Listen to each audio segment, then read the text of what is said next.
সাহের সময় হয়ে গেছে, আমি উঠে গিয়েছি। এবং মাহে রমজানের রোজা রাখার উদ্দেশ্যে সাহায্য করে আপনার সম্মানিত রোজাদার বাড়ি খাবার সময় হয়েছে। আপনারা সকলে ঘুম থেকে উঠেন এবং মাহে রমজানের রোজা রাখার উদ্দেশ্যে সাহায্য করে। এখন ঘড়িতে সময় রাত্রে 3:58। এখন ঘড়িতে সময় রাত্র 3:58। আজকে সাহারের শেষ সময় রাত্র 5:05। আজকে সাহারের শেষ সময় রাত্র 5:05। আমি উঠে গিয়েছি, সবাই উঠে যান।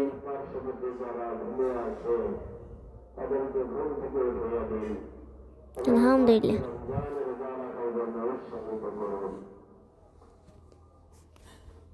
সাহারি সময় গেছে, আমি এখন সাহারি খাবার নিয়ে আসছি।